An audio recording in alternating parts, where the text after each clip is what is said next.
Bears. Then we have the Vikings versus the Green Bay Packers. The Vikings have a surprising 3-0 start to the season, and the Packers kind of have a surprising 2-1 start after losing Jordan 1 the last play of the game of week 1. He did miss week 2 and week 3, but he is active to play week 4. As of right now, the Green Bay Packers have a 54% chance of winning this game. Mark, tell me how the Vikings can pull the upset over the Packers this week. Well, Sam Darnold needs to keep playing how he's playing. I'm been calling it the Darnold Redemption Tour. You know, nobody expected him to come out and play this well with Minnesota. So that's key number one. Just keep playing the way he's playing, and they'll be okay. Two, he's been playing really good. Last week he had a really good game, but besides that, like his O line was not good. He still had 4 sacks on 28 attempts, so that needs to be better. And then the third thing I was thinking about is Aaron Jones is going back to Green Bay, the team that didn't want him anymore. They discarded him for Josh Jacobs. He went to Minnesota strictly to play for them and like for this game. I think he needs to have a revenge game because last week he had a good game, 19 attempts, 102 yards. So it sounds like you thinking the running game is going to be a key, and Sam Darnold being Sam Darnold as of late. I can concur with that. However, the Green Bay Packers have one of the top defenses in the NFL right now. McKinney, right, has an interception every game so far this season. And I think for the Packers to win this game, he needs to continue to do that. They need to pick off Sam Darnold at least twice in this game because I feel Justin Jefferson and Jordan Addison, who is supposed to play this week, they're going to try to push the ball down the field early and often. If the defense shows that they are the top pass rated defense in the NFL that they are going to shut down Sam Darnold and the Minnesota Vikings. Number 2 is they have to do what they've been doing the last couple weeks. Yes, I know Jordan Love will probably start this week's game. Yes, he will probably try to throw for 200 or 300 yards. They need to run the ball. They need to take the ball out of the Minnesota Vikings' hands, and their best defense right now is going to be their offense, keeping the Minnesota Vikings offense off of the field. The Vikings offense has been clicking on all cylinders right now, and you kind of need to derail that a little bit. And the last aspect of the game is if Jordan Love does play like I expect him to play, do not anticipate him playing 100%. Do not anticipate him being the Jordan Love like he was versus the Dallas Cowboys. Do not anticipate him being the Jordan Love the last half of the season. He has 2 weeks of rust on him. Let him ease back into this game and really kind of welcome back to the NFL per se. So, Mark, with that being said, Green Bay Packers do have a 50% chance of winning this game. Who are you taking, the Vikings or the Packers? Even though I'm backing up the Minnesota in this one, I think Green Bay is going to win. I think Jordan Love coming back is going to be the key. Yeah, and I like this divisional matchup. I like the Minnesota Vikings being on cloud 9 right now, being 3-0. I like the Packers getting a nice grungy win last week versus the Tennessee Titans. And I like the fact that Jordan Love is coming back for this division rival game. This game could potentially determine the NFC North, Mark. And I think the Green Bay Packers come out and they knock the Minnesota Vikings off from the undefeated aspect. I just think the Packers are a better all-around team, and they're built to do this. And I think Aaron Jones is going to try to play like he has never played before, kind of that Hercules Superman role, and that's ultimately going to come back and bite him in the back, like bite him in the butt, because Kevin Cummings says right here, Aaron Jones says he's doing the Lambeau leap if he scores. I mean, like, you are going to try to force Aaron Jones the ball in this game, like, I think, just so he can do that. And I think that's ultimately going to hurt the Minnesota Vikings. Do you think it would be smart for Aaron Jones to do the Lambeau leap?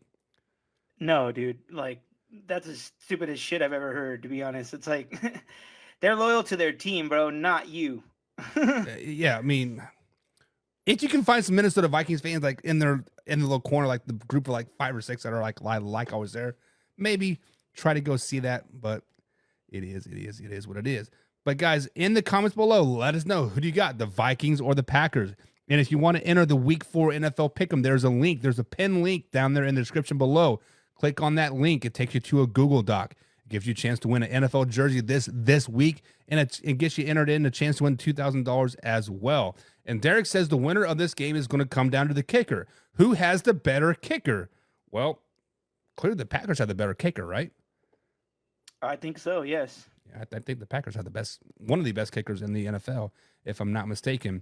My man Jameson is in the chat as well. He says Packers because Jordan Love is back. Sam Darnold will return to form, and the Vikings bubble will pop, and they will fluke like they are.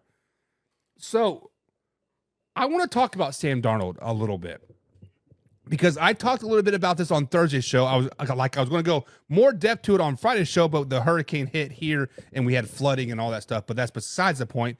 But I said Sam Darnold has proven himself to be a pretty resilient, pretty reliable quarterback. Once he's had a little bit of coaching with Kevin O'Connell and Kyle Shanahan, he's easily a top 13 quarterback in the NFL right now. It shows you how important coaching actually is in the NFL. Carolina, he was what, a 4-string quarterback. Jets, he was absolutely terrible. And now in the Vikings, he's potentially a top 13 quarterback. Do you think this run, Mark, by Sam Darnold is just a fluke, or is this actually the Sam Darnold that we kind of expected when he was drafted by the Jets?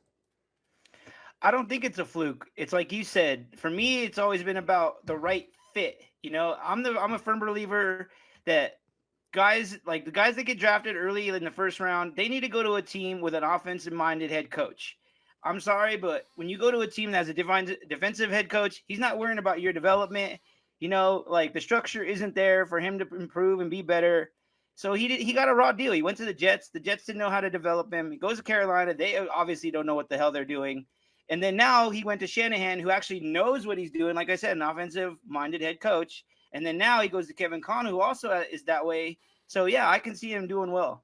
Yeah, and I also kind of want to add to the point that Jameson is a 49ers fan, so he knows about decent quarterback play, and it isn't a coincidence that every quarterback that comes to San Francisco under the Kyle Shanahan system is a decent quarterback. I mean, maybe he's just a good coach. Maybe it's not the system. Maybe he can actually coach, right? Because Jimmy G, decent quarterback. He went to the Raiders, shit, right? Brock Purdy, Mr. Irrelevant. Nobody thought he was going to do anything in the NFL. Look at him now, right? Now, the only outlier could be Trey Lance, but that really wasn't a Kyle Shanahan system guy. If I don't mean, yeah, they drafted him, but he never really got an opportunity, right? He was kind of just thrown in the fire, said, good luck, buddy.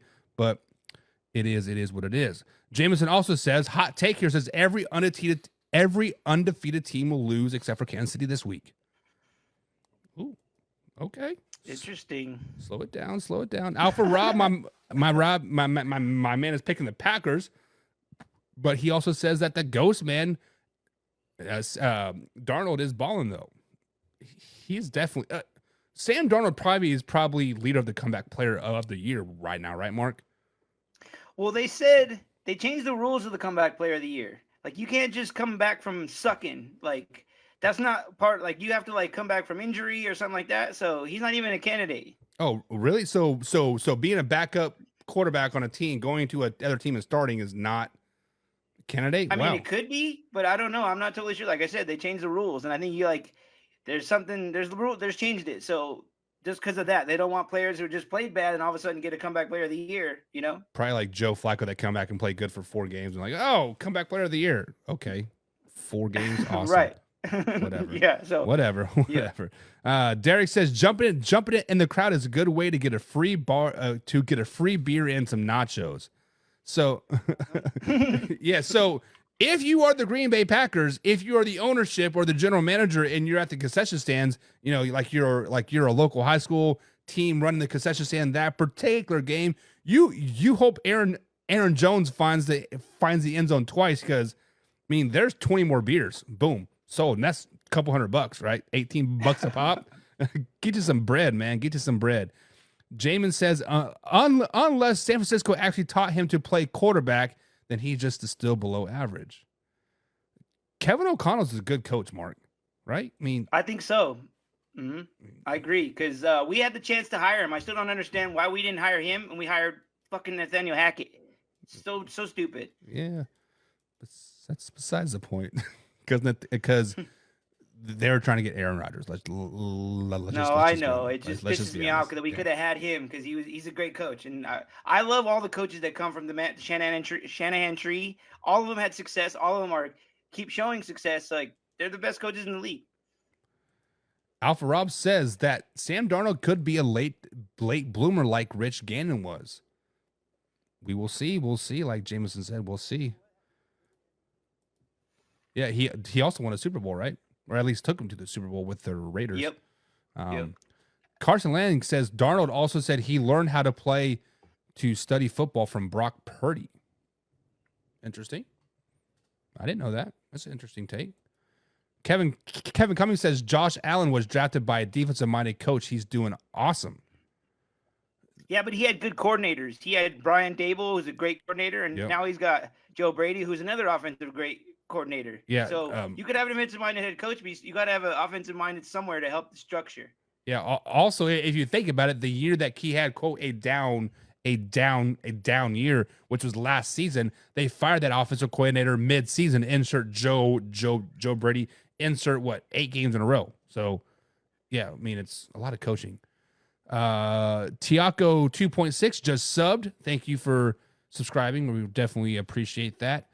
Carson says just going to say it. Hamlin didn't even win comeback player of the year, and he literally died on the field.